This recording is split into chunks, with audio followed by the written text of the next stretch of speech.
Hello everyone, welcome in ABC chemistry world. और आज हम केमिस्ट्री में जो हमारी +2 की केमिस्ट्री है उसकी 6th unit general principle of isolation and extraction of elements कि जो हमारे एलिमेंट्स हैं उनको आप कैसे अर्थ क्रस्ट से एक्सट्रैक्ट कर सकते हैं, प्राप्त कर सकते हैं, ये हम पढ़ेंगे आज की वीडियो में।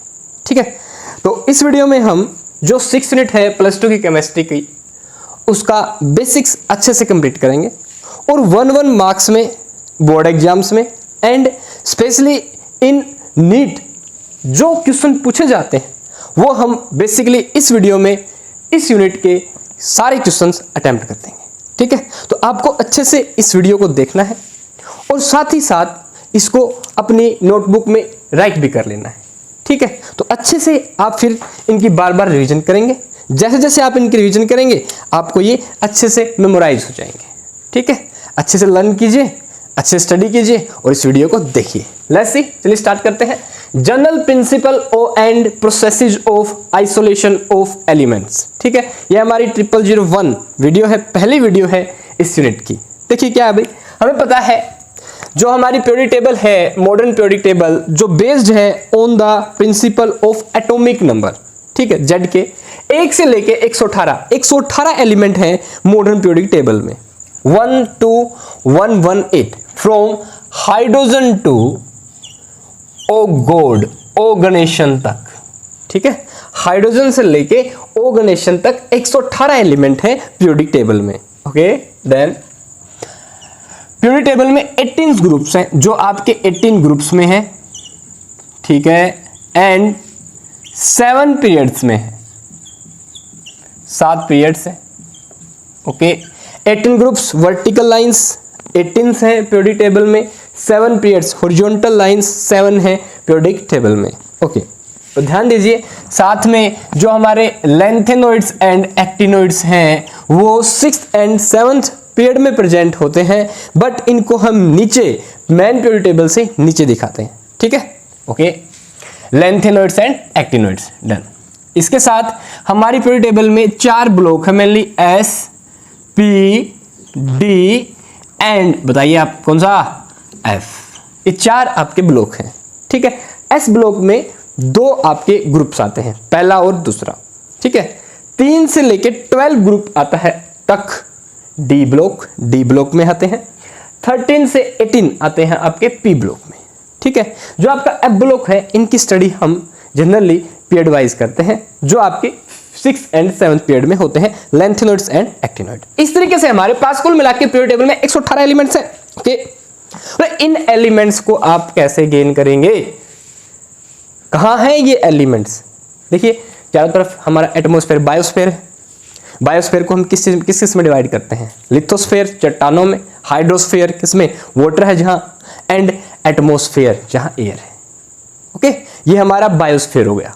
अब बायोस्फेयर के अंदर जो लिथोस्फेयर है जहां चट्टानें पाई जाती हैं, रॉक्स होते हैं, उनके अंदर कुछ कंपाउंड सब्सटेंसेस पाए जाते हैं जिनके अंदर ये एलिमेंट्स 1 से 118 एलिमेंट्स प्रेजेंट होते हैं। कुछ एलिमेंट्स होते हैं, कुछ एलिमेंट नहीं भी होते हैं, कुछ एक्सेप्शंस भी हैं, कुछ मैन मेड एलिमेंट्स हैं जो जनरली, कुछ मैन मेड एलिमेंट्स भी हैं जो इन 1 से लेकर 118 एलिमेंट्स में हैं।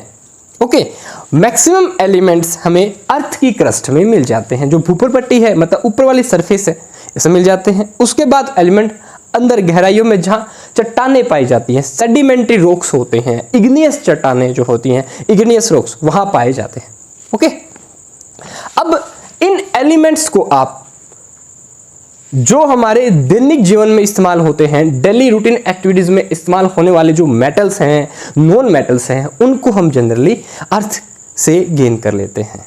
ठीक है, ओके, अर्थ से आप गेन कैसे करते हो, कौन कौन सी वो प्रोसेसेज हैं जिनके थ्रू हमें एक कंपाउंड से, जिसके साथ साथ बहुत सारे कंपाउंड आपस में जुड़े होते हैं, मिट्टी होती है, गैंग पार्टिकल्स होते हैं, डस्ट पार्टिकल होते हैं, उनसे आप कैसे एलिमेंट्स को गेन कर सकते हैं, ये सारी प्रोसेसेज हम 1 by 1 इस यूनिट में स्टडी करेंगे और बेसिक इस वीडियो में हम पढ़ लेंगे। उसके बाद हम स्पेशल प्रोसेसेस देखेंगे इंडिविजुअली कि किस मेटल के लिए स्पेशली कौन सी जो आपकी प्रोसेस है वो अप्लाई की जाती है। ओके, नाउ सी, जो आपके 118 एलिमेंट्स हैं, इनके अंदर 80% आपकी मेटल्स होती हैं। 80% क्या है? मेटल्स। ठीक है, इन मेटल, ये जो मेटल्स हैं आपकी जनरली चट्टानों, रॉक्स में पाई जाती हैं, अर्थ की क्रस्ट, अर्थ की सरफेस के नीचे। उन रॉक से हम क्या करते हैं, बड़े बड़े पत्थरों को बाहर निकालते हैं, उनको तोड़ते हैं, जब उनको एनालाइज करते हैं केमिकली तो हमें केमिकल कंपाउंड्स मिलते हैं जिनके अंदर क्या होती हैं? मेटल। फिर उन कंपाउंड से मेटल को क्या करते हैं? एक्सट्रैक्ट करते हैं, प्राप्त करते हैं। ओके, अब देखिए, वो बड़े बड़े रॉक्स कह सकते हो जिनके अंदर ये एलिमेंट्स कंपाउंड की फॉर्म में हो सकते हैं या फ्री फॉर्म में हो सकते हैं, होते हैं। ठीक है, उन्हें हम कहते हैं, उन कंपाउंड्स को हम क्या कहते हैं? मिनरल्स। क्या कहते हैं? मिनरल्स। MINERALS, minerals. अब आपसे पूछ ले, व्हाट आर मिनरल्स? मिनरल्स वो कंपाउंड्स होते हैं जिससे हम एलिमेंट्स को गेन करते हैं। अब आपसे पूछ ले, एलिमेंट क्या होते हैं? एलिमेंट एक ही प्रकार के एटम से बने हुए सब्सटेंस होते हैं जिन्हें हम क्या कहते हैं? एलिमेंट। जैसे हाइड्रोजन एक एलिमेंट है तो उसमें हाइड्रोजन के बहुत सारे एटम होंगे। ठीक है, ऐसे सोडियम एक एलिमेंट है तो सोडियम के बहुत सारे एटम होंगे। ठीक, जैसे मान लो ये रबर से बना, प्लास्टिक से बना हुआ है, रबर से बना हुआ है, तो क्या होगा? इसके अंदर उसके एलिमेंट है। पॉलीमर इथीन होता है, जैसे पॉलीथीन CH2 CH2 ऐसे। ओके, नाउ देखिए, अब हम बात करेंगे जो मिनरल्स होते हैं जिनके अंदर ये एलिमेंट्स पाए जाते हैं। मिनरल्स के अंदर ये एलिमेंट्स किस फॉर्म में होते हैं, या रॉक्स के अंदर हमें ये एलिमेंट्स किस फॉर्म में मिलते हैं, इस चीज की स्टडी हम करेंगे इस यूनिट में और स्पेसिफिक देखेंगे। ठीक है, मेनली जो एलिमेंट्स होते हैं वो अक्कर होते हैं मिनरल्स में या रॉक्स में in the two forms. The first is native form या फ्री स्टेट फॉर्म, मतलब जिसमें मिनरल, जैसे ही देखा हमने रॉक चट्टानों को, वहां पे मिनरल, वही गोल्ड, सोना है, कई बार नीचे धरती में हम जैसे खोदते हैं भूमि को, वो सोना निकल जाता है। ठीक है, सोने की खाने जहां है, ऐसे ही तो मिली है। यानी कि जो आपका गोल्ड है वो फ्री स्टेट में मिलता है, अकेला गोल्ड, फ्रीली चिल होके गोल्ड मिलता है अकेला। ठीक है, मिट्टी की फॉर्म में होता है, बाद में उसको जब गर्म करते हैं तो वो golden metallic solid form gain कर लेता है। ठीक है, जो आपकी गोल्ड है वो ऐसी मेटल है जो फ्री स्टेट में पाई जाती है। यानी कुछ एलिमेंट होते हैं जो फ्री स्टेट में पाए जाते हैं, कुछ एलिमेंट्स होते हैं जो कंबाइंड स्टेट में पाए जाते हैं, कुछ एलिमेंट्स दोनों फॉर्म में भी पाए जा सकते हैं। ठीक है, जनरली आपका गोल्ड है, सिल्वर है, प्लेटिनम है, कार्बन है, ये आपके फ्री स्टेट में मिलते हैं। मतलब ये आपके ऐसे एलिमेंट्स होते हैं, फ्री स्टेट में होने का मतलब ये दूसरे कंपाउंड्स, दूसरे एलिमेंट्स के साथ रिएक्शन नहीं करते हैं। ओके, लाइक ये ऑक्सीजन के साथ, क्लोरीन के साथ, हाइड्रोजन के साथ, नाइट्रोजन के साथ रिएक्शन नहीं करते हैं। इसका मतलब ये रिएक्टिव नहीं होते हैं। जो एलिमेंट रिएक्टिव नहीं होता है वो जनरली नेटिव या फ्री फॉर्म में पाया जाता है। ओके, नेक्स्ट, दूसरे किस फॉर्म में एलिमेंट्स हो सकते हैं? बोला कंबाइंड स्टेट में हो सकते हैं। बोला कंबाइंड स्टेट में कैसे? बोला किसी दूसरे एलिमेंट के साथ जुड़ जाते हैं। लाइक बोला आपका जो, देखिए कैप पेन के साथ जुड़ गई ना, ऐसे। जैसे जो आपका आयरन होता है, जनरली आयरन ऑक्साइड की फॉर्म में मिलता है, Fe2O3 हेमेटाइट की फॉर्म में मिल गया, तो ये ऑक्सीजन के साथ जुड़ा हुआ मिलेगा हमें चट्टानों की फॉर्म में। अर्थ के अंदर जब निकालेंगे रॉक्स को तो वहां पे हमें Fe2O3 मिलेगा, फिर हम उससे Fe को एक्सट्रैक्ट गेन करेंगे, यही हमारी यूनिट का नाम है। ऐसे ही जिंक है, जिंक सल्फाइड से मिलेगा, कॉपर है, Cu2O से मिल जाएगा। समझ रहे हो? ओके, अब ये जो कंबाइंड स्टेट में आपके एलिमेंट्स हो सकते हैं। ओके, नाउ अब elements occur in both, native state में भी हो सकता है, कंबाइंड स्टेट में भी हो सकता है, और दोनों स्टेट्स में भी हो सकता है। अब कंबाइंड स्टेट में कौन कौन होते हैं ये आपके एग्जांपल यहाँ पे मैंने लिख रखे हैं। ओके, उससे पहले एक बात देखिए, वो जो आपके एलिमेंट्स होते हैं अगर वो कंबाइंड स्टेट में है तो क्यों है कंबाइंड स्टेट में? वो गोल्ड की तरह फ्री क्यों नहीं है? तो इसके पीछे क्या लॉजिक है? देखिए, जो एलिमेंट रिएक्टिव होगा, क्रियाशील होगा, वो जल्द ही दूसरे एलिमेंट के साथ रिएक्ट कर लेगा और उसके साथ कंबाइन कर जाएगा। ठीक है, इसलिए जो आपके एलिमेंट्स हैं कंबाइंड स्टेट में एग्जिस्ट करते हैं। जो लेस रिएक्टिव एलिमेंट होते हैं वो अकेले एग्जिस्ट कर सकते हैं, वो फ्रीली फॉर्म में एग्जिस्ट करेंगे, नेटिव फॉर्म में एग्जिस्ट करेंगे, जिसमें पाए जाते हैं जैसे गोल्ड है, सिल्वर है, प्लेटिनम है और कार्बन भी। ओके, ठीक है, अब देखिए ध्यान से क्या लिखा हुआ है यहाँ पे, एलिमेंट्स अकर इन नेचर किस फॉर्म में? Native state and combined state में। क्यों? Why? Due to different chemical reactivities. Different chemical reactivities होने के कारण एलिमेंट्स नेटिव स्टेट में एग्जिस्ट करते हैं, कंबाइंड स्टेट में एग्जिस्ट करते हैं, अलग अलग फॉर्मेट में एग्जिस्ट करते हैं। जैसे आयरन ही Fe2O3 की फॉर्म में एग्जिस्ट करता है, Fe3O4 की फॉर्म में एग्जिस्ट करता है, FeS2 की फॉर्म में एग्जिस्ट करता है, FeCO3 की फॉर्म में एग्जिस्ट करता है। कौन? अकेला आयरन। ठीक है, ओके, तो इसी का डिफरेंट केमिकल रिएक्टिविटीज वो रीजन है जिसके कारण एलिमेंट्स डिफरेंट फॉर्म में एग्जिस्ट करते हैं। ओके, नाउ ये हो गया भाई, यानी कि आपको क्या पता चल गया, एलिमेंट्स होते हैं, यस, पीरियोडिक टेबल है हमारे पास, यस। नाउ अब देखिए क्या, तो जो आपके एलिमेंट्स होते हैं अर्थ क्रस्ट में पाए जाते हैं, यस। अब मुझे ऑर्डर बताइए किस स्टूडेंट के मैक्सिमम नंबर है, बताइए क्लास का टॉपर कौन है, मॉनिटर कौन है क्लास का, किसके साथ नंबर आई है, हाईएस्ट मार्क्स किसके, समझ रहे हो। ऐसे ही हमें एलिमेंट्स के बारे में बताना है, कोई टॉपर यार, समझ में आया जी, समझ रहे हो। हाँ देखिए, तो जो आपका ऑक्सीजन होता है, जनरली हम एलिमेंट्स को अर्थ क्रस्ट से गेन करते हैं। अर्थ क्रस्ट में मैक्सिमम अमाउंट में कौन सा एलिमेंट पाया जाता है, that is your question answer, oxygen. Oxygen वो एलिमेंट है, ऑक्सीजन। एटॉमिक नंबर क्या होता है ऑक्सीजन का, कमेंट कीजिएगा, एटॉमिक मास भी बताइएगा कमेंट में। ओके, 46.6% में प्रेजेंट होता है ऑक्सीजन अर्थ की क्रस्ट में, सबसे ज्यादा मात्रा में पाया जाने वाला एलिमेंट ऑक्सीजन होता है अर्थ की क्रस्ट में। सेकंड नंबर पे बताओ भैया, बताइए, और ये तो परसेंटेज लिख दिया आपने, 27.7%। ओके, दैट इज कौन सा एलिमेंट, सिलिकॉन। 27.7% अमाउंट में पाया जाता है सिलिकॉन अर्थ की क्रस्ट में। नेक्स्ट थर्ड नंबर पे, ये तो बहुत स्पेसिफिक है, ए से स्टार्ट हो रहा है, एल्यूमिनियम। थर्ड अमाउंट, तीसरा एलिमेंट है जो अर्थ क्रस्ट में मैक्सिमम अमाउंट में पाया जाता है। फोर्थ नंबर पे किसका आता है, आयरन का, 2 से 4% के आसपास होता है आयरन। ठीक है, तब देखिए गौर से, ऑक्सीजन 46.6%, सिलिकॉन 27.7% होता है। ध्यान दीजिएगा, अगर आपसे यहीं से क्वेश्चन पूछते हैं और यहीं से आपको कंफ्यूजन भी होता है, ये कंफ्यूजन आपको अब नहीं होगा। देखिए जरा क्या बात है, ये कहते हैं आपको, ऐसा कौन सा नॉन मेटेलिक एलिमेंट है जो अर्थ क्रस्ट में मैक्सिमम अमाउंट में पाया जाता है। ठीक है, इस क्वेश्चन से पहले क्वेश्चन अटेम्प्ट कीजिए, सुनिए, आपसे क्वेश्चन करेंगे, ऐसा कौन सा मेटेलिक एलिमेंट है जो अर्थ क्रस्ट में मैक्सिमम अमाउंट में पाया जाता है, और पहला ऑप्शन ही होता है ऑक्सीजन। ध्यान दीजिए क्या बोला मैंने, ऐसा कौन सा मेटेलिक एलिमेंट है जो अर्थ क्रस्ट में, मेटेलिक एलिमेंट जो मैक्सिमम पाया जाता है, कौन सा है, एल्यूमिनियम। ध्यान से देख ले, कौन सा पाया जाता है, एल्यूमिनियम। मेटेलिक एलिमेंट जो अर्थ क्रस्ट में मैक्सिमम अमाउंट पाया जाता है, दैट इज एल्यूमिनियम। ओके, ठीक है, ओके सर, आगे बताइए, अगला क्वेश्चन है, कौन सा non metallic element maximum amount में पाया जाता है, दैट इज ऑक्सीजन। हाँ, और ये बोल दे कौन सा एलिमेंट मैक्सिमम अमाउंट में पाया जाता है, फिर भी आंसर क्या जाएगा, ऑक्सीजन। ठीक है, second most abundant element in earth crust, silicon. Second most abundant non metallic element, again silicon.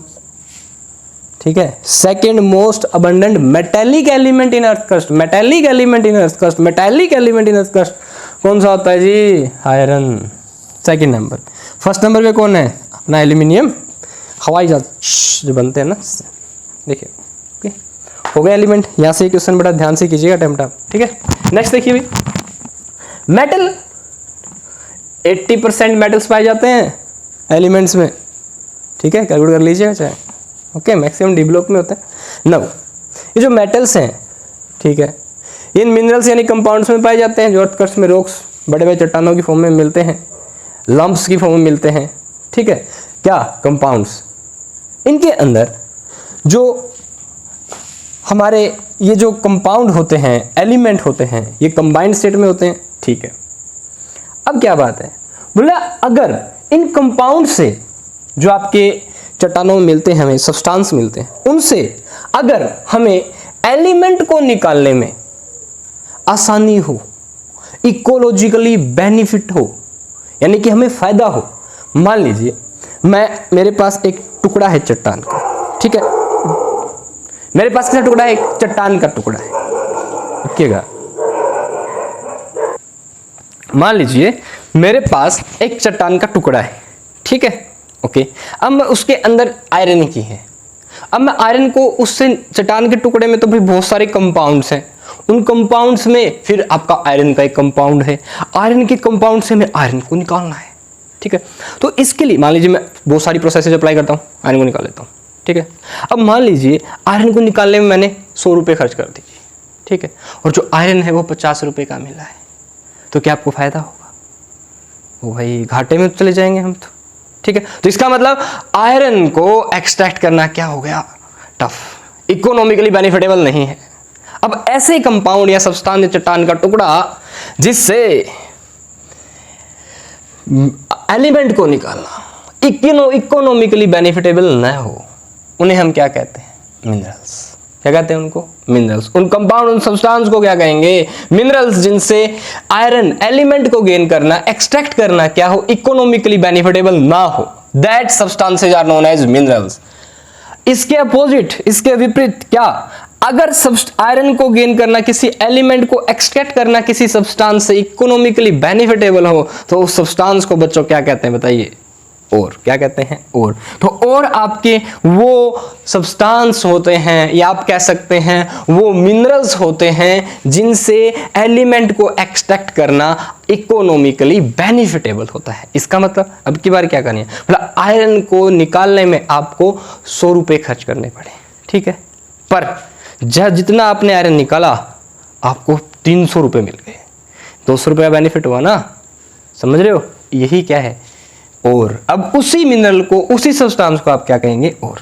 यहां पे एक स्टेटमेंट पूछते हैं आपसे, मैं ही पूछ लेता हूं, क्या स्टेटमेंट होती है? वो कहते हैं कि जनरली जो आपके ऑल ओर्स, जितने भी ओर्स हैं, ऑल ओर्स आर मिनरल। बोले ये स्टेटमेंट राइट है कि ऑल ओर्स, सारे के सारे और मिनरल्स होते हैं। ये वाली राइट है, इसे मैंने बोला है ए स्टेटमेंट क्या है बताइए? All ores are mineral. आपको कमेंट में बतानी है ए वाली सही है, बी वाली। ए थी ये स्टेटमेंट, बी क्या है? ऑल मिनरल्स आर और। सारे के सारे मिनरल और होते हैं, ये स्टेटमेंट सही है, या ऑल ओर्स आर मिनरल, ये स्टेटमेंट सही है। फिर से सुनिए, all ores are mineral, this is statement A, ये वाली सही है। ए स्टेटमेंट आप लिख देंगे, A statement is right. B statement क्या है? All minerals are ore. Comment में बताना है आपको, ठीक है? और आंसर समझ लीजिए, यहां से समझ के बताइएगा, ओके? देन नाउ, तो ये समझ में आ गया आपको और मिनरल में क्या अंतर होता है, ठीक है? अब देखिए भाई, हमारे पास एलिमेंट्स हैं कुछ, जैसे आयरन है, जिंक है, कॉपर है, एल्यूमिनियम है। ये वो मेटल्स हैं जो जनरली हमारे लाइफ में इस्तेमाल होती हैं, डेली रूटीन में हम इनको यूज करते हैं। जैसे आयरन को मैक्सिमम यूज करते हैं, कॉपर, ठीक है? तो आपको क्या करना है, आयरन के कुछ कंपाउंड्स बताने हैं, कुछ मिनरल्स आपको दिए हुए हैं, ठीक है? आपको इनको लर्न करना है। क्वेश्चन आता है, आपको इनका नाम दे देते हैं, इनका फॉर्मूला पूछ लेते हैं, ठीक है? आपको इनका फॉर्मूला दे देते हैं, इनका नाम पूछ लेते हैं, या समटाइम्स मैचिंग, सही मिलान भी करवा लेते हैं, ठीक है? अब देखिए गौर से, मतलब आपके पास एक एलिमेंट है आयरन, इसका एक मिनरल है हेमेटाइट, और हेमेटाइट आयरन का वो मिनरल है जो और होता है। समझ में आया? यानी कि हेमेटाइट Fe2O3 जिसका फॉर्मूला है, Fe2O3 इज हेमेटाइट। लर्न कर लीजिए बेटा अच्छे से, समझ में आ रहा है? हाँ, तो Fe2O3 क्या है? हेमेटाइट। आयरन का वो मिनरल है जो और होता है, ठीक है? नेक्स्ट इज मैग्नेटाइट, फॉर्मूला होता है Fe3O4 को मैग्नेटाइट कहते हैं, जो आपकी फिजिक्स यूनिट है ना, थर्ड वाली, magnet and its effect, magnetism. Magnetite से स्टार्टिंग हुई थी चुंबक की, मैग्नेटाइट था सबसे पहले, ठीक है? आयरन का जो चुंबक, जो आयरन के पदार्थों को अट्रैक्ट करता था, Fe3O4, ठीक है? This is what and mineral of iron, but this is not और, ये और नहीं होता, इससे आसान नहीं होता गेन करना आयरन को, इकोनॉमिकली बेनिफिटेबल नहीं होता। हेमेटाइट और है आयरन का, कम पैसे लगा के आयरन को गेन कर लेंगे, इकोनॉमिकली बेनिफिटेबल होता है इससे आयरन को गेन करना, Fe2O3 से निकालना, ठीक है? एक और आप जनरली पूछ लेते हैं, what is fool's gold? Fool's gold क्या होता है? देखिए भाई, FeS2, this is known as iron sulphide, this is known as fool's gold, इसे फूल्स गोल्ड कहते हैं बेटा, ध्यान दीजिएगा इस पे, क्वेश्चन पूछते हैं, ठीक है? एम्स में आता था क्वेश्चन, फूल्स गोल्ड क्या होता है? नीट में आने के चांस हो सकते हैं, अब की बार इंपॉर्टेंट रख लीजिएगा। What is fool's gold? ठीक है, पहला ऑप्शन होता है गोल्ड, क्या? रिफाइनिंग गोल्ड, ठीक? फूल बन जाते हैं, फूल्स गोल्ड, समझ रहे हो? फूल्स भी बना देते हैं वो आपको, तो आपको बनना नहीं है क्या? तो आपको क्या करना है? फूल्स गोल्ड को अच्छे से लेना है, मेमोराइज कर लेना है, लर्न कर लेना है। FeS2 को क्या कहते हैं? फूल्स गोल्ड कहते हैं, ओके? नेक्स्ट सिडेराइट, सिडेराइट किसका और है? आयरन का, और नहीं है सॉरी, क्या है? मिनरल है, क्या है? मिनरल, FeCO3, ठीक है भाई, दैट इज सिडेराइट।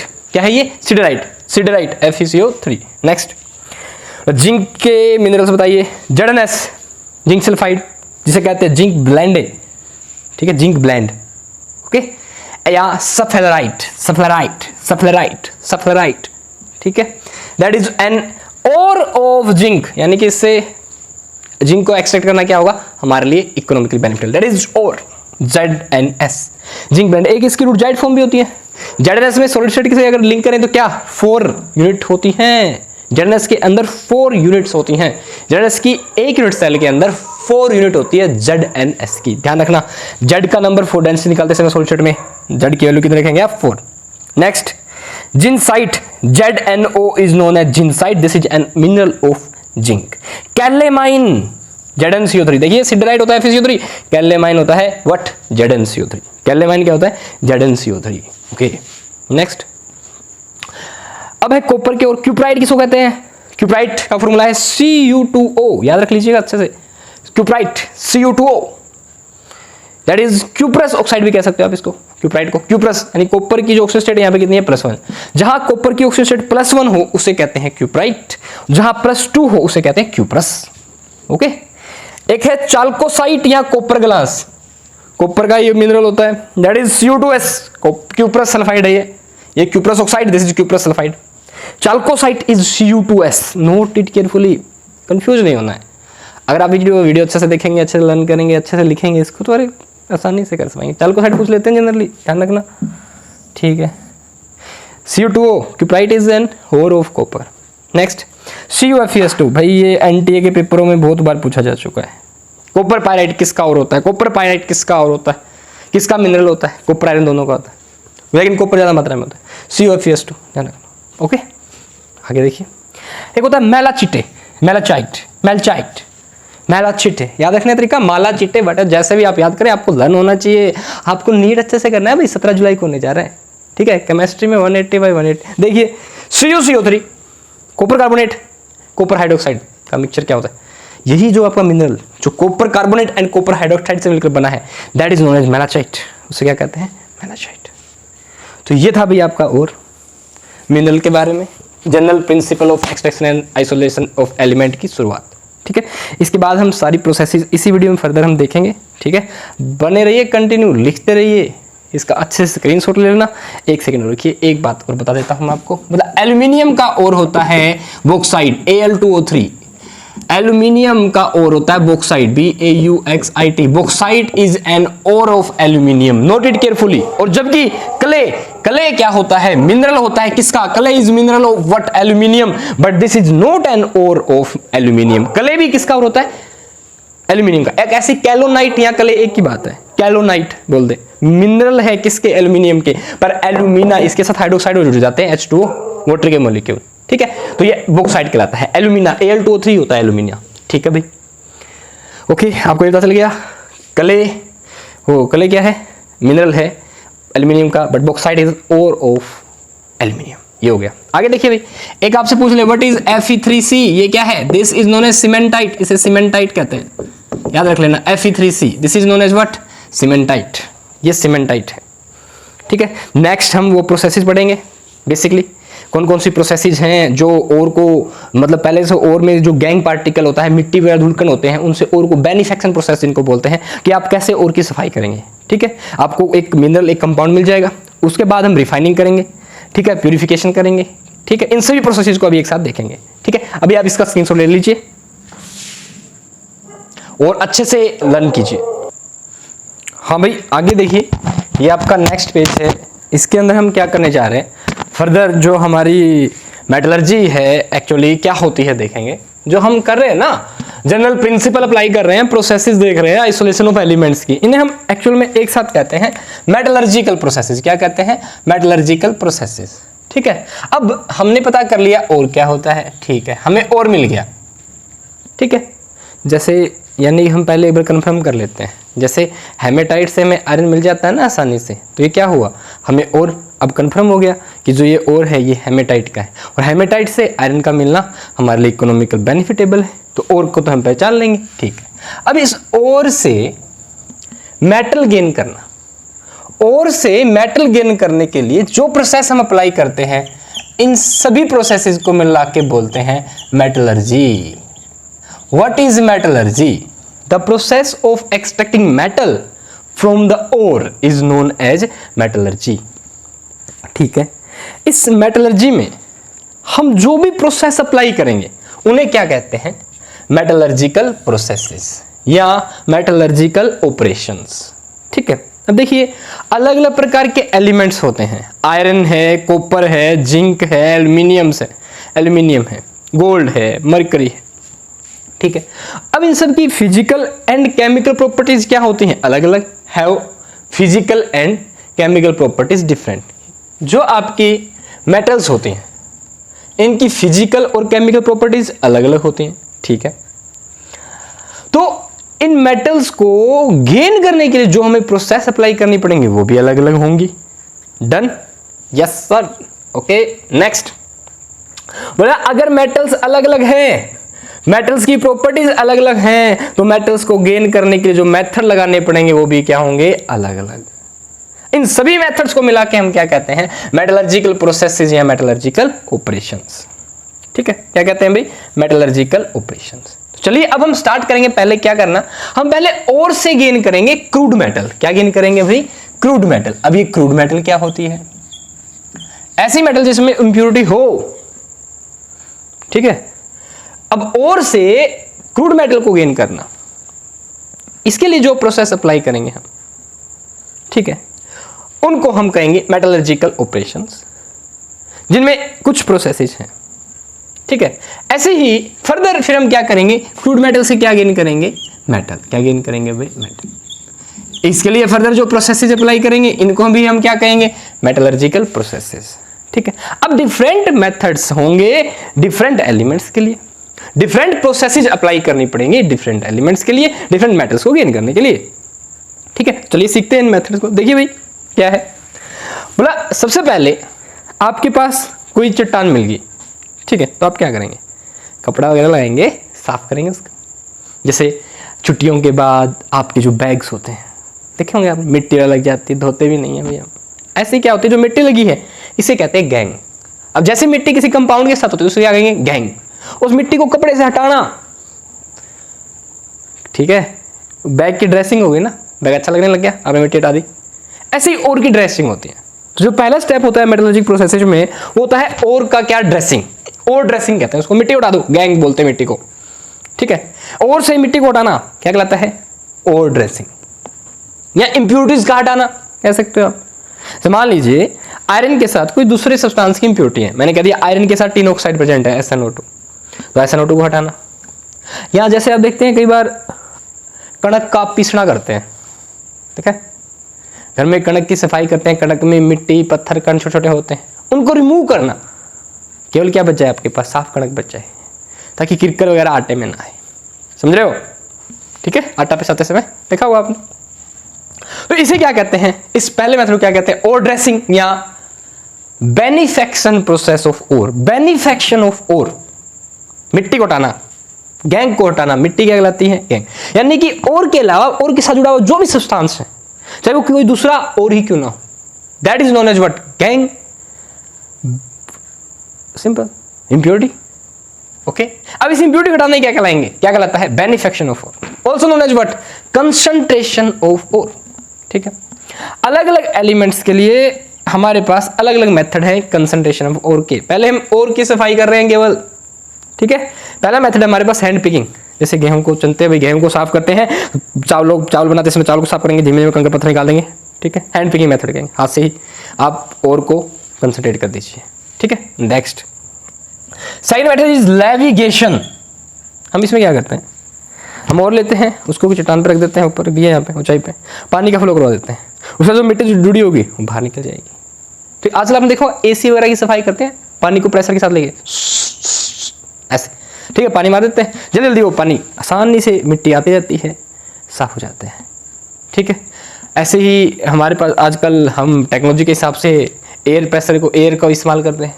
ठीक है, देखना आप कहीं दुकानों सोप्स वगैरह देखेंगे तो ऐसे सोप से बिल्कुल आप सीधे हवा डालेंगे, साफ कर देंगे।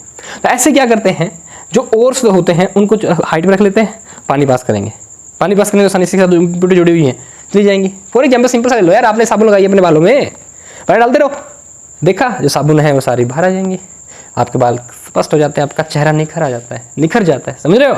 यस, दैट इज व्हाट लैविगेशन है, टाइप ऑफ मेथड है। आगे डिटेल में स्टडी करेंगे इसकी। इसे हाइड्रोलिक वॉशिंग, पानी द्वारा धोना भी कहते हैं, ठीक है, ओके। ग्रेविटी सेपरेशन भी कहते हैं। देखिए ग्रेविटी सेपरेशन मतलब अब भाई और भारी होता है, ठीक है। अब आपके जो बाल है, आपने स्ट्रॉन्ग फेस है, ऊपर से पानी फुहारे से आ रहा है, तो क्या होगा, साबुन वगैरह आसानी से, शैम्पू वगैरह आपका निकल जाएगा, टक टक, और क्लीन हो गया आपका चेहरा, बाल वगैरह स्मूथ हो गए शैम्पू लगाने के बाद, समझ रहे हो? शैम्पू चला गया तो ये जो आपकी इम्प्योरिटी थी, शैम्पू अब इम्प्योरिटी बन चुका था लगने के बाद, इम्प्योरिटी बाहर चली गई। That is a simple process, levigation method कहते हैं इसको, ओके। ये केवल इसमें हम और कुछ साफ कर रहे हैं, मेटल को नहीं, ध्यान रखना। हाँ, अगला मेथड होता है इलेक्ट्रोमैग्नेटिक सेपरेशन मेथड।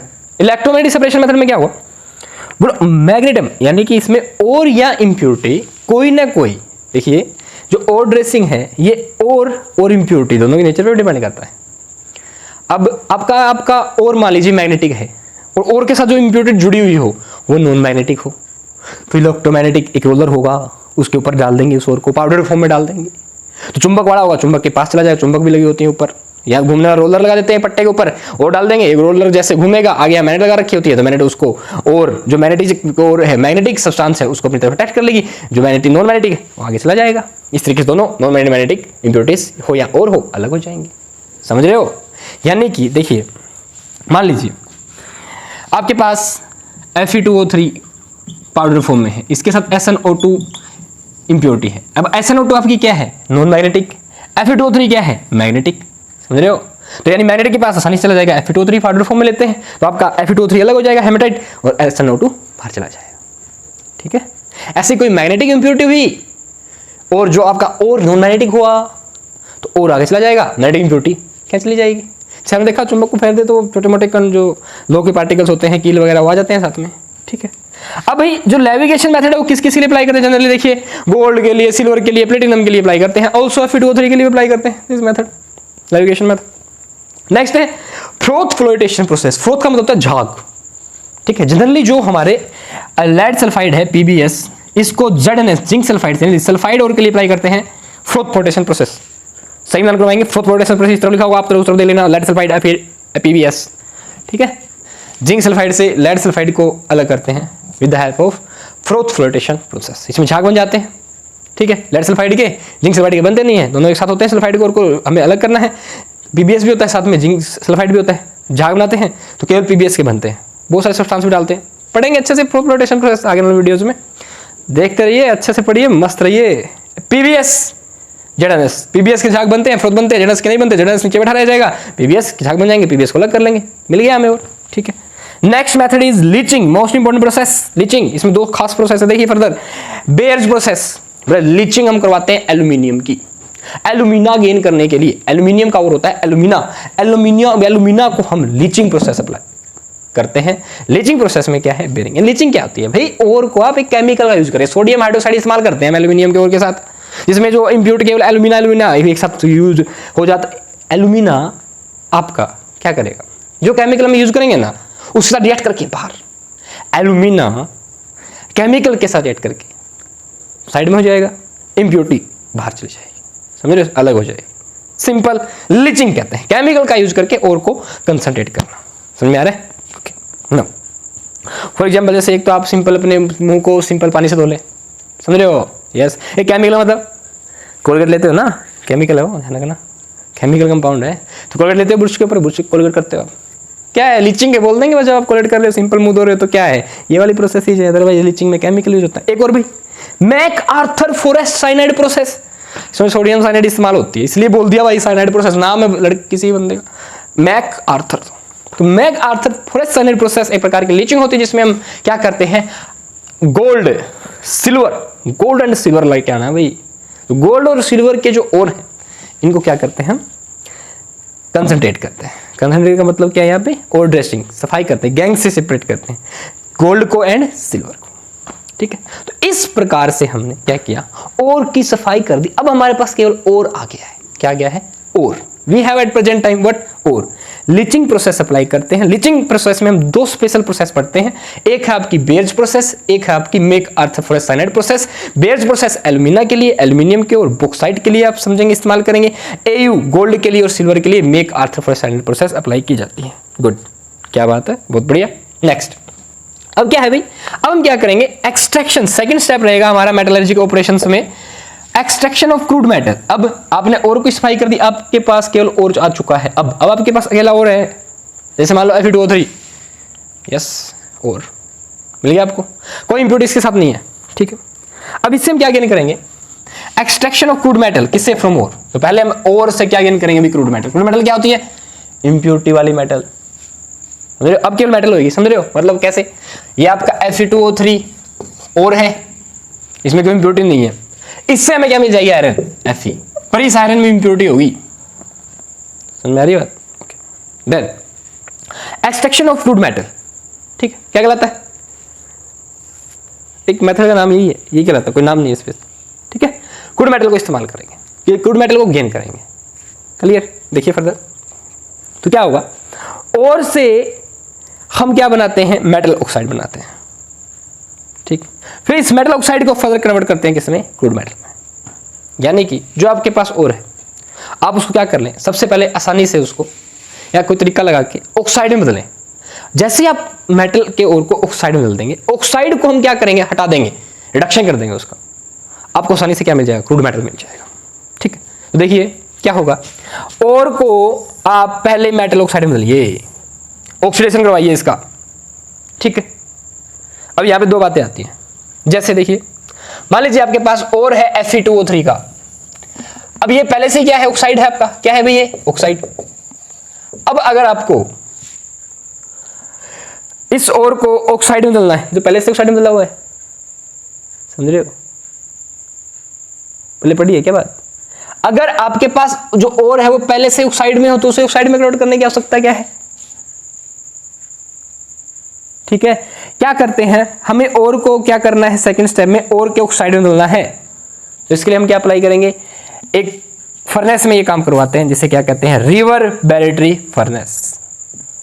देखिए जो और के साथ अलग इंप्योरिटी जुड़ी हुई होती है, मान लीजिए कुछ इंप्योरिटीज उसके साथ बुली फॉर्मेट में रह ही जाती हैं, तो हम उसके लिए क्या इस्तेमाल करते हैं, इसको जो आपके पास और है, चाहे वो ऑक्सीजन रखने वाला और हो या उस और के अंदर ऑक्सीजन ना हो, ऑक्साइड का और हो या ऑक्साइड का और ना हो, हम क्या करते हैं, उसको एक फर्नेस में डाल देते हैं, जिसे क्या कहते हैं, रिवर्बरेटरी फर्नेस। इस रिवर्बरेटरी फर्नेस में दो प्रकार की प्रोसेसेज होती हैं, ध्यान दीजिएगा, दो प्रकार की प्रोसेस होती हैं रिवर्बरेटरी फर्नेस में। क्या होती है ये फर्नेस, ये ऐसी फर्नेस होती है जिसके अंदर जो फ्यूल होता है फर्नेस का और जो चार्ज होता है वो एक साथ कॉन्टैक्ट में नहीं आते। जैसे तवे के ऊपर रोटी बनाते हैं ना, एक साथ कॉन्टैक्ट में नहीं आते ना, ऐसे और फ्यूल से और खुद और सेपरेट रहता है, समझ रहे हो, इसे चार्ज कह देते हैं हम। जो चार्ज के मतलब चार्ज शब्द वो इस्तेमाल करते हैं जब और को डालते हैं फर्नेस में, समझ रहे हो। जैसे आपका तवे से के ऊपर रोटी रहती है, नीचे फ्यूल आग जल रही होती है, कॉन्टैक्ट में नहीं है ना, बीच में तो आ गया, समझ रहे हो, हाँ। तो ये होता है रिवर्बरेटरी फर्नेस में, ध्यान रखिएगा। डायरेक्ट फ्यूल कॉन्टैक्ट में नहीं आता चार्ज के, टर्म लिखी मिल जाएगा कहीं भी, आपको पढ़ लें आप। तो रिवर्बरेटरी फर्नेस में दो प्रकार की प्रोसेस होती है, एक होती है कैल्सिनेशन, एक होती है रोस्टिंग।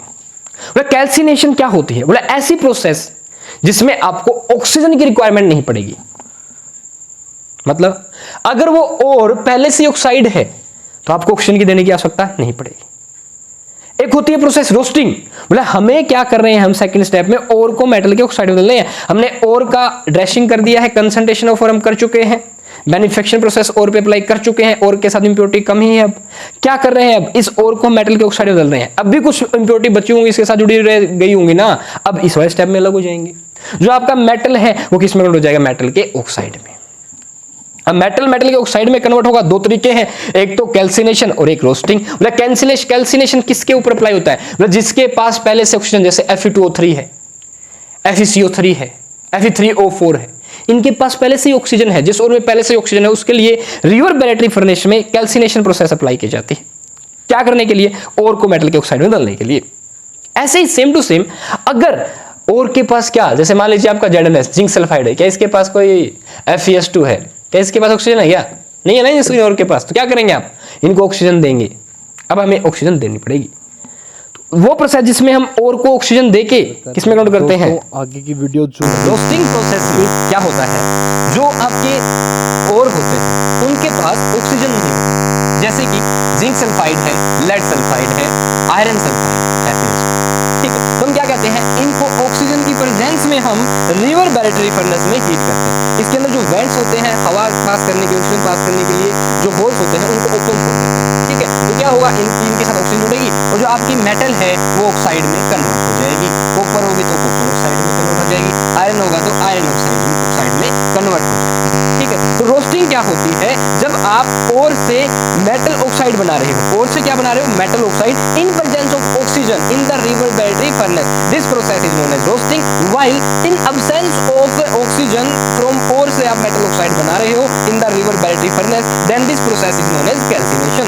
ओवरऑल इन दोनों प्रोसेस का उद्देश्य क्या है, ओर से आपका मेटल ऑक्साइड, ठीक है, ताकि फिर हम फर्दर मेटल ऑक्साइड को रिड्यूस करके ऑक्सीजन को हटा के उसको क्रूड मेटल में चेंज कर दें। क्रूड मेटल वो मेटल होती है जो इम्प्योर होती है, ठीक है। ध्यान दीजिए, यहाँ पे याद करने के लिए भी जनरली हम भूल जाते हैं कि कैल्सिनेशन में क्या होता है और रोस्टिंग में क्या होता है। देखिए, absence of oxygen in calcination, AC absence in calcination, PR presence in roasting. AC PR, AC air conditioner के लिए, एसी के लिए इस्तेमाल कर लेंगे। अब्सेंस इन कैल्सिनेशन, अगर आपने ये भी याद कर लिया ना, अब्सेंस इन कैल्सिनेशन, तो आप समझ जाएंगे कि जो प्रेजेंस होती है किसमें, रोस्टिंग।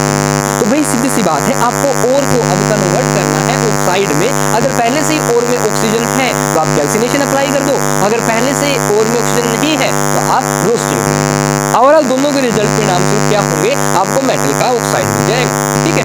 फिर आप फर्दर मेटल के ऑक्साइड को बदलेंगे किसमें, क्रूड मेटल में। इसके लिए हम फर्दर इसको रिड्यूस करेंगे, रिड्यूस करने के लिए रिड्यूसिंग एजेंट का इस्तेमाल कर लेंगे। तो उसके लिए कुछ स्पेशल टर्म भी इस्तेमाल होती है, जैसे मान लीजिए आप कार्बन इस्तेमाल करते हो रिडक्शन के लिए, तो उस प्रोसेस को स्मेल्टिंग कहते हैं। ऐसे ही इसी में फर्दर हम करेंगे क्या, पायरोमेटलर्जी। इस ऑक्साइड को हीट करेंगे किसी एजेंट के साथ, जिससे हमें क्या मिल जाए, क्रूड मेटल, तो हम उसे पायरोमेटलर्जी कहते हैं, ठीक है। किसी रिड्यूसिंग एजेंट की सहायता से गेन करना ऑक्साइड से क्रूड मेटल, ठीक है। और इसी में अगर आपने इलेक्ट्रिसिटी का इस्तेमाल करके मेटल ऑक्साइड को मेटल में कन्वर्ट किया है, ऑक्सीजन रिमूव किया है, तो क्या करेंगे, उसे क्या कहेंगे, इलेक्ट्रोलाइटिक मेथड। तो फर्दर और कुछ टर्म्स आएंगे इसी वीडियो में, मैं भी कुछ टर्म्स का आपको नाम बता दूं, जिनको आने वाली फर्दर वीडियोस में हम इस 6 यूनिट की स्टडी करेंगे, ठीक है। अब ध्यान दीजिए भाई, हमने कैल्सिनेशन कर लिया है, रोस्टिंग कर लिया है, क्या कर दिया है ओवरऑल, मतलब जो हमें एक चट्टान से एक रोक एक मिला था टुकड़ा किसी सब्सटेंस का, उसके अंदर से पहले हमने और गेन कर लिया, सफाई कर दी उस और की, मिट्टी वगैरह हटा दी और ड्रेसिंग कर दी। उसके बाद में हमने उससे क्रूड मेटल को एक्सट्रैक्ट कर लिया, कैल्सिनेशन रोस्टिंग का इस्तेमाल करके। रिवर्बरेटरी फर्नेस, ऐसी फर्नेस जिसमें चार्ज और जो आपका जो फ्यूल है वो एक साथ मिलते नहीं है, ठीक है। बता दिया मैंने तवे का एग्जांपल लेके, इसमें डायरेक्ट मिलेंगे नहीं, ठीक है। जैसे एक और ध्यान दीजिए, जैसे कई बार आपने देखा हुआ, हम ना उपले वगैरह की राख करके जो खीरे होते हैं उनके अंदर क्या आलू वगैरह को सेक रख देते हैं ताकि सेक जाए, पापड़ से सीख जाता है, तो चटनी वगैरह बनाते हैं, देखा हुआ। तो मेरा एग्जांपल उसमें फ्यूल कॉन्टैक्ट में आ रहा है किसके, चार्ज, ठीक है। यहाँ पे खास टर्म देखिए, मान लीजिए जैसे आपने और की ड्रेसिंग आप कर चुके हैं, वेरियस मेथड में 5 मेथड कर चुके हैं ना, ये मेथड नहीं लिख दिए, ध्यान दीजिएगा, ओके। अब हमने क्या कर चुके हैं कि अब और से हमने मेटल ऑक्साइड बना दिया, ठीक है। अब मान लीजिए इसी मेटल ऑक्साइड में अब भी इम्प्योरिटीज है, ठीक है। तो क्या करते हैं हम, इसके अंदर फ्लक्स मिला डाल देते हैं, मतलब गैंग को फ्लक्स अपने अंदर डिजोल्व करके एक नया सब्सटेंस बना लेगा, जिसे क्या कहते हैं, स्लैग। What is slag? अब इस ऑक्साइड में इंप्योरिटीज हैं, इस गैंग, जो इंप्योरिटी को गैंग कहेंगे हम, इसके साथ फ्लक्स, दो प्रकार के फ्लक्स होते हैं। अगर बेसिक इंप्योरिटी है तो एसिडिक फ्लक्स, और अगर एसिडिक इंप्योरिटी है तो बेसिक फ्लक्स डाल देते हैं। पढ़ेंगे आने वाले वीडियोस में कि फ्लक्स क्या होता है। तो फ्लक्स क्या होता है, वो सब्सटेंस होता है जो अपने अंदर इंप्योरिटी को डिजोल्व कर लेता है। फ्लक्स प्लस इंप्योरिटी मिलकर बनाती है स्लैग। क्या बनाती है, ये स्लैग बनाती है। और ये स्लैग जो आपके जो और होगा उसके ऊपर तैरने लगेगा, इंप्योरिटीज को फिर आप आसानी से अलग कर लेंगे, समझ रहे हो। रिवर्बरेटरी फर्नेस में ब्लास्ट फर्नेस, ठीक है। तो ये था अभी फ्लक्स क्या होता है, स्लैग क्या होता है, ध्यान रखिएगा। एसिडिक इंप्योरिटी के लिए बेसिक फ्लक्स, बेसिक इंप्योरिटी के लिए एसिडिक फ्लक्स इस्तेमाल करते हैं। तो इस तरीके से हम ओर को ड्रेसिंग करके ओर से क्रूड मेटल प्राप्त कर चुके हैं, ठीक है। अब चलिए आगे, फिर हमें क्रूड मेटल से प्योर मेटल चाहिए। The process of extracting metal, pure metal from crude metal, ठीक है। थोड़ी बहुत इंप्योरिटी चलेगी, ज्यादा नहीं, समझ रहे हो। तो प्योर मेटल को एक्सट्रैक्ट करना क्रूड मेटल से क्या कहलाता है, रिफाइनिंग। ये है भाई मेथड ऑफ रिफाइनिंग, ठीक है। देखिए क्या क्या है, पहला मेथड है डिस्टिलेशन। क्या होता है, मतलब ऐसी मेटल जो आसानी से वेपर में कन्वर्ट हो जाती है, इंप्योरिटीज इनकी वेपर में कन्वर्ट नहीं होती है, तो आसानी से आप मेटल को फॉर्मेट कर सकते हैं। जैसे जिंक है, कैडमियम है, मर्करी है, ये वेपराइज वेपर बन जाएंगे इनके साथ, बॉइलिंग पॉइंट का कम होता है इनका। तो जिंक, कैडमियम, मर्करी जैसी मेटल है, ये डिस्टिलेशन प्रोसेस द्वारा रिफाइन होती है, प्योर मेटल की फॉर्म में मिल जाती है। नेक्स्ट मेथड है लिक्विडेशन। हमने नेविगेशन में मैथड पढ़ा था वो ऑर्डर रेशियो का मेथड था, ठीक है, जिससे ग्रेविटी सेपरेशन। यहाँ पे आता है लिक्वेशन। लिक्वेशन में क्या करते हैं हम, जो मेटल होते हैं उनको हीट, ठीक है। अब हीटिंग का उपयोग करते हैं, बोले मान लीजिए आपके पास लेड और टिन, इनका जो मेल्टिंग पॉइंट होता है कम होता है, लेड का और टिन का। अब आपकी जो इम्प्योरिटी है उसका मेल्टिंग पॉइंट का ज्यादा है, मैंने कहा इम्प्योरिटी है, इम्प्योरिटी का मेल्टिंग पॉइंट क्या है भाई, ज्यादा, और हम इनको क्या कर रहे हैं, हीट कर रहे हैं, लेड प्लस इम्प्योरिटी को। तो लेड तो आपका क्या होगा, जल्दी से क्या कर जाएगा, मेल्ट कर जाएगा। तो क्या करते हैं, एक हाई पॉइंट पे ले जाके मेटल को यहाँ हीट करते हैं, ठीक है, इम्प्योरिटी के साथ। तो मेटल हीट होते ही नीचे फ्लो करना शुरू कर देगी, इसे लिक्वेशन, लिक्विड फ्लो कर रहा है, लिक्वेशन मेथड बोल दिया, और इम्प्योरिटी वहीं पर रहेगी क्योंकि इम्प्योरिटी तो मेल्ट हुई नहीं है। तो इस तरीके से आप रिफाइन कर देंगे, मेटल प्योर फॉर्म मिल जाएगी आपको, समझ रहे हो।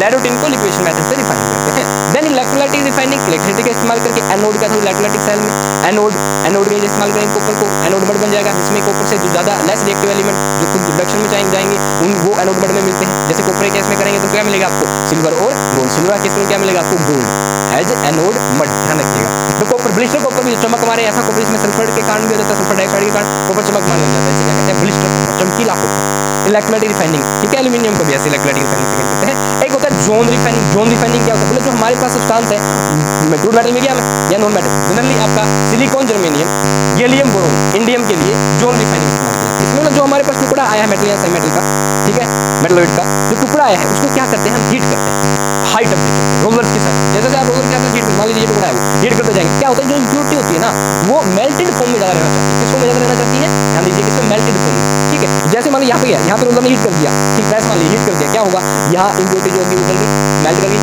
अब इसको जैसे आगे बढ़ाएंगे लगातार तो जो मेटल है या किसी मेटल है वो पिघल रही है, क्या होगा, इम्प्योरिटी साथ के साथ पिघली फॉर्म में आगे बढ़ती जाएगी। इम्प्योरिटी रहना पसंद करती है मेल्टेड फॉर्म में, लगातार इम्प्योरिटी मेल्टेड फॉर्म में आगे चलती जाएगी और मेटल हीट आ जाएगी, समझ रहे हो। जो इम्प्योरिटी है वो जल्दी से जमेगी नहीं, समझ रहे, सॉलिड फॉर्म में नहीं बनेगी वापस। तो क्या होगा, इम्प्योरिटी लगातार फ्लो करती जाएगी, फ्लो करती जाएगी, फ्लो करती जाएगी, पिछड़ी मेटल क्या होती जा रही है, रिफाइन हो रही है, होती जा रही है, तो लगातार लास्ट में जाके मान लीजिए टुकड़ा बच गया, इस टुकड़े में आके सारी इम्प्योरिटी आ जाती है रोलर्स के कारण, हीटिंग की इफेक्ट के कारण, मेल्टिंग के कारण, ठीक है। तो जो आपकी सिलिकॉन, मान लीजिए पूरे सिलिकॉन इम्प्योरिटी के साथ टुकड़ा है, तो लगातार हीट करते जाएंगे तो सिलिकॉन के अंदर जो इम्प्योरिटी है वो यहाँ लास्ट में इस कोने में आके इस कोने के बाद ठीक है। This is metal what, zone refining, जो जनरली मेटलॉइड्स के लिए इस्तेमाल किया जाता है, सिलिकॉन, जर्मेनियम, हालांकि गैलियम, बोरोन, इंडियम के लिए, ठीक है। Next most important vapour phase refining. इसमें क्या करते हैं, मेटल को ऐसे एलिमेंट के साथ हीट करते हैं जो तुरंत उसके साथ मिलके अपना बॉइलिंग पॉइंट, देखिए मेटल का बॉइलिंग पॉइंट ज्यादा होगा, अपन इसका आयोग दूसरे एलिमेंट के साथ वेपर बन जाएंगे आसानी से। वापस वेपर बनने के बाद इम्प्योरिटी के वेपर बनेंगे नहीं, वेपर बनने के बाद वापस अलग भी हो जाएगा, ऐसे सब्सटेंस इस्तेमाल करते हैं। देखिए भाई वेपर फेज रिफाइनिंग दो प्रकार की है अपने पास, एक है वैन आर्कल मेथड, एक है मोन्स प्रोसेस। मतलब वैन आर्कल मेथड में कौन सा एलिमेंट में की वेपर फेज रिफाइनिंग की जाती है, that is what zirconium and titanium, जबकि मोन्स प्रोसेस में की जाती है निकल एलिमेंट की। ये भाई सही मिलाने पूछ सकते हैं, डायरेक्ट क्वेश्चन पूछते हैं, मोन्स प्रोसेस में कौन सा एलिमेंट की रिफाइनिंग की जाती है, निकल की, किसके साथ, कार्बोनिल CO ग्रुप के साथ, ठीक है। जिरकोनियम और टाइटेनियम की वैन आर्कल मेथड में आयोडीन के साथ वेपर फेज रिफाइनिंग की जाती है। क्या होता है इसमें, बोला जो आपका जिरकोनियम और टाइटेनियम है वो आयोडीन के साथ मिक्सचर बना के जिरकोनियम आयोडाइड बना देंगे, ठीक है। अब ये आसानी से वेपर बना लेता है भाई, इम्प्योरिटी आयोडीन के साथ वेपर नहीं बना पाएंगे, जिरकोनियम अलग हो गया आयोडीन के साथ, ठीक। फर्दर जो जिरकोनियम आयोडीन के साथ वेपर फॉर्म फेज में है उसको हम क्या कर लेते हैं, उससे क्या कर लेंगे, आयोडीन, क्या मिल गया आपको, जिरकोनियम प्योर फॉर्म में मिल गया, टाइटेनियम के साथ करवाएंगे, टाइटेनियम प्योर फॉर्म में मिल गया। यही क्या है वैन आर्कल मेथड। ऐसे ही मोड प्रोसेस करवाते हैं सिंपल से, निकल कार्बोनिल के साथ, निकल कार्बोनिल NiCO4 बना लेगा, हीट कर देंगे, क्या होगा, वेपर फॉर्म में आ गया NiCO4, CO4 को वापस फर्दर रिमूव कर देंगे। तो इसमें ऐसे सब्सटेंस लेते हैं हम इन मेटल के साथ जो पहले आसानी से बॉन्ड बना ले, ठीक है, इम्प्योरिटी जुड़े ना, फिर वापस हाई टेम्परेचर पे डिग्रेड अलग भी हो जाए, कौन, निकल से कौन लग जाएगा, C। तो इस तरीके से मोड प्रोसेस में आप निकल को प्योरीफाई करते हैं और वैन आर्कल मेथड में जिरकोनियम और टाइटेनियम को प्योरीफाई करते हैं। ये दोनों method of vapour phase refining, माने वेपर फेज में चले जाते हैं जो मेटल्स है, ठीक है। ये था भाई आपका रिफाइनिंग। तो इस तरीके से हमने general principle and processes of isolation of elements की कुछ कंसेप्ट देखे हैं। इसके बाद हम जैसे कुछ प्रोसेसेस भी पढ़ेंगे, कुछ अलॉयज के बारे में पढ़ेंगे, जैसे ब्रास क्या होता है, ब्रोंज क्या होता है, जर्मन सिल्वर क्या होता है, आपकी मिसच मेटल क्या होती है, हाइड्रोमेटलर्जी क्या होती है, स्मेल्टिंग प्रोसेस क्या होती है, एलिंगम डायग्राम के बारे में भी मैं आपसे डिस्कशन करूंगा, ठीक है, अच्छे से, क्योंकि कई बार क्वेश्चन पूछ लेते हैं रिएक्टिविटी के बेस पे, जो हमारे हम इलेक्ट्रोकेमिस्ट्री में रिडक्शन ऑक्सीडेशन पढ़ते हैं उसके बेस पे एलिंगम डायग्राम होता है, जिसके अंदर स्पेशली गिब्स फ्री एनर्जी का कंसेप्ट साथ में स्टडी किया जाता है टेम्परेचर के साथ, ठीक है। हमने रिफाइनिंग कर लिया। अब एक मेथड देखिए भाई, क्रोमेटोग्राफिक मेथड भी पढ़ेंगे हम। क्रोमेटोग्राफी द्वारा आप आसानी से सेपरेशन कर सकते हो, लेंथेनोइड्स को जनरली सेपरेट किया जाता है क्रोमेटोग्राफिक मेथड्स में 118 एलिमेंट्स में से, ठीक है भाई। तो इस तरीके से हम बहुत सारे एलिमेंट्स के बारे में स्टडी कर चुके हैं। होप सो कि आपको ये वीडियो पसंद आया हो। अगर आपको ये वीडियो पसंद आया है तो आप इसको लाइक कीजिए, click on the like button, share कीजिए एंड सब्सक्राइब कीजिए, और स्पेशली व्हाट्सएप स्टेटस लगाइए और खुद जाके भाई सब्सक्राइब करवाना ही है आपको चैनल, ठीक है, वीडियो को शेयर करना ही है, अच्छे से पढ़िए। और हाँ, किसी प्रकार का कोई डाउट आपको आए तो कमेंट कीजिए, ठीक है। इसके बाद हम जो नेक्स्ट वीडियो आएगी इस यूनिट की, उसके अंदर कुछ स्पेशल टर्म्स, कुछ प्रोसेसेस और कुछ कंपोजिशंस मेटल्स की, अलॉयज की, वो स्टडी करेंगे, ठीक है। अच्छे से पढ़ते रहिए, अपने नोट्स बनाइए और नीट पे फोकस कीजिए। 17 जुलाई को होने जा रहा है, 17 जुलाई 2022 का नीट आपको डेफिनेटली क्लियर करना है, ठीक है। All the best.